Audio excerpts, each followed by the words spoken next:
கழுதை திருடர்கள். ஒரு ஊருல ஒரு விவசாயி இருந்தாரு. அவரோட விவசாய நிலத்துல விளைஞ்ச பொருளை எல்லாம் சந்தைக்கு கொண்டு போக ஒரு கழுதை வாங்கணும்னு முடிவு செஞ்சாரு.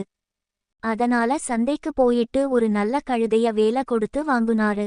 காட்டு வழியா அவரு தன்னோட வீட்டுக்கு நடந்து போறப்ப 3 திருடங்க அந்த விவசாயிய பார்த்தாங்க. அவருகிட்ட இருந்த அந்த கழுதைய எப்படியாச்சும் திருடணும்னு முடிவு செஞ்சாங்க. ஆனா அந்த நாட்டை ஆண்ட ராஜா ரொம்ப கண்டிப்பா இருந்தாரு.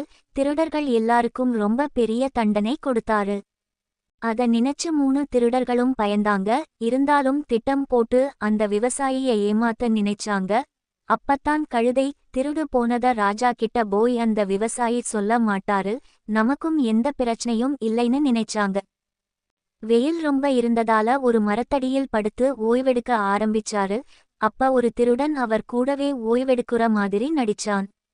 அப்படியே விவசாயி கிட்ட கொஞ்சம் பேச்சும் கொடுத்தான். இந்த காட்டுல மிருகங்கள் மாதிரி உருமாறுற ராட்சசன் இருக்கானாம். அவனை பார்த்தா எல்லாரும் ஓடிடுவாங்களாம்னு சொன்னான் அந்த திருடன்.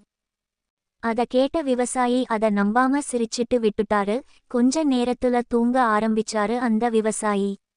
அப்ப இன்னொரு திருடன் அங்க வந்து கழுதையை கட்டியிருந்த கயித்த கழட்டி தன்னோட கழுத்துல மாட்டிக்கிட்டான்.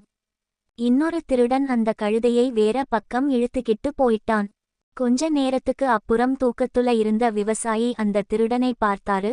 கழுதைக்கு பதிலா ஒரு மனுஷன் இருக்கானேன்னு சத்தம் போட ஆரம்பிச்சாரு. உடனே பக்கத்துல இருந்த திருடன், அடடா, இதுதான் அந்த மிருகங்கள் மாதிரி உருமாறுற ராட்சசன் போல இருக்கு, வாங்க ஓடிடலாம்னு சொல்லிட்டு ஓட ஆரம்பிச்சான். விவசாயியும் வேற பக்கம் ஓட ஆரம்பிச்சாரு. விவசாயி போனதுக்கு அப்புறமா தங்களோட புத்திசாலி தனத்தால விவசாயிய ஏமாத்துன 3 திருடர்களும் அந்த கழுதைய சந்தையில வித்து பாகம் பிரிச்சுக்கிட்டாங்க.